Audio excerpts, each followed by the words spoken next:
Pernah nggak sih kamu ngerasa setelah sebulan penuh puasa rasanya kayaknya ada yang kurang gitu? Ternyata nih ada satu amalan penutup yang bisa bikin seluruh ibadah Ramadan kita jadi sempurna. Beneran loh, amalan spesial ini cuma ada di akhir Ramadan dan namanya zakat fitrah. Yuk kita kupas tuntas rahasianya bareng-bareng. Nah, ini dia nih pertanyaan utamanya.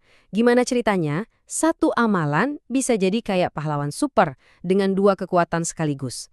Satu kekuatan buat nyuci puasa kita, dan satu lagi buat nebar senyum ke banyak orang. Keren banget kan?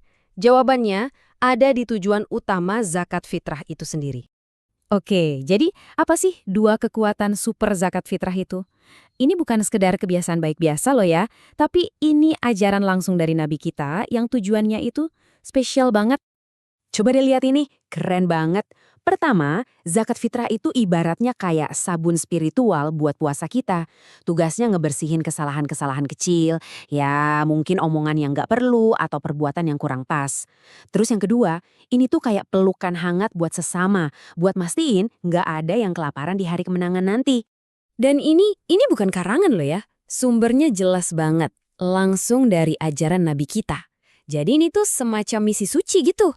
Bersihin jiwa kita, sekaligus isi perut saudara kita. Sempurna banget kan kombinasinya? Jadi intinya apa? Zakat fitrah itu cara Islam buat mastiin tombol bahagia di hari lebaran bisa dipencet sama semua orang. Nggak ada yang boleh ketinggalan. Kemenangan ini kan milik kita bersama. Eits, tunggu dulu. Ternyata ada rahasia yang tersembunyi di dalam namanya sendiri loh.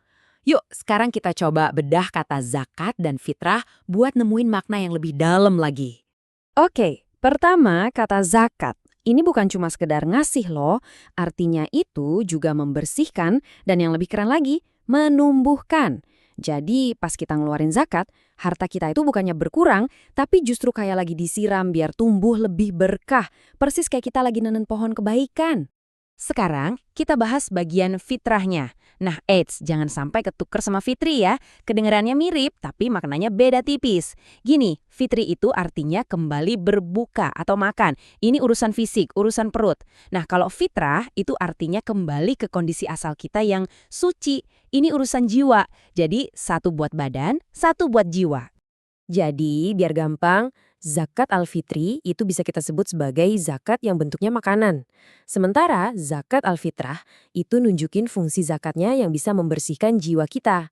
Dua-duanya itu sebenarnya satu paket, kayak dua sisi koin yang nggak bisa dipisahin, sama-sama penting. Oke, mantap. Teorinya udah dapet nih. Sekarang saatnya kita masuk ke bagian prakteknya. Gimana sih caranya? Bayarnya pakai apa? Terus kapan bayarnya? Tenang, kita bakal bahas semuanya satu persatu. Oke, berapa banyak yang harus kita keluarin? Gampang banget ingatnya kok, 2,5 kilogram. Angka ini berlaku buat setiap kepala ya. Jadi semua anggota keluarga di rumah, mulai dari kakek nenek sampai adik bayi yang baru aja lahir, semuanya dihitung, semua ikut andil. Nah, 2,5 kilo. Tapi 2,5 kilo apa nih? Coklat? Tentu bukan. Aturannya itu adalah makanan pokok di daerah tempat kita tinggal. Jadi kalau di Timur Tengah mungkin kurma atau gandum. Nah, kalau di Indonesia, makanan pokok kita apa? Ya betul, nasi. Makanya kita bayar zakat fitrahnya pakai beras. Nah, ini dia nih pertanyaan yang sering banget muncul. Boleh nggak sih bayarnya pakai uang aja? Kan lebih praktis. Pertanyaan yang bagus banget, dan ini emang sering jadi diskusi. Yuk kita coba lihat gimana pandangan para ulama soal ini.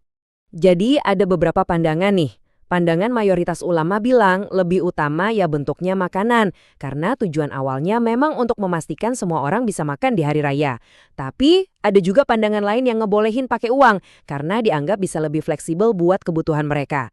Nah, terus solusinya gimana dong? Jalan tengah terbaiknya adalah kita bisa bayar pakai uang ke lembaga amil zakat atau panitia di masjid. Nanti mereka yang akan bantu beliin dan nyalurin dalam bentuk beras. Praktis kan? Dan tujuannya juga tetap tercapai. Oke, sekarang soal waktunya.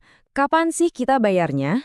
Sebenarnya waktunya cukup panjang, bisa dimulai sejak beberapa hari terakhir Ramadan. Tapi ada waktu yang paling afdol, paling emas gitu, yaitu di pagi hari Idul Fitri setelah sholat subuh sampai sebelum kita berangkat sholat Id. Dan yang paling penting ingat ya, batas akhirnya itu pas sebelum sholat Id dimulai. Lewat dari itu nanti jatuhnya jadi sedekah biasa. Jadi jangan sampai kelewatan. Kita udah tahu siapa yang wajib bayar, bayarnya apa, dan kapan. Nah, sekarang potongan puzzle terakhirnya, ke siapa zakat ini kita kasih? Ini nih bagian yang jadi penghubung dari semua kebaikan yang udah kita siapin. Nah, beda sama zakat ma'al atau zakat harta yang penerimanya ada 8 golongan, zakat fitrah ini lebih spesifik. Target utamanya itu adalah saudara-saudara kita yang paling membutuhkan, yaitu fakir dan miskin. Tujuannya jelas dan mulia banget, biar mereka juga bisa ikut tersenyum dan makan enak di hari kemenangan. Coba deh kita lihat lagi. Inilah inti dari zakat fitrah. Zakat ini tuh seperti sebuah jembatan kepedulian yang kita bangun, mungkin dari beras yang kita berikan. Sebuah jembatan yang nyambungin rezeki kita dengan kebutuhan saudara kita. Dan sekaligus jadi penutup paling manis buat seluruh perjalanan spiritual kita selama Ramadan. Jadi, coba deh kita renungin sebentar.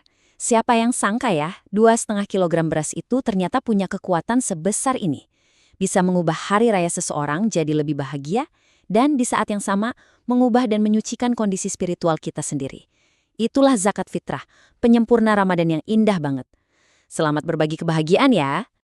Thank you for watching. Don't forget to subscribe, like, and leave a comment. And be sure to ring the bell so you won't miss the next video, friends. Wassalam.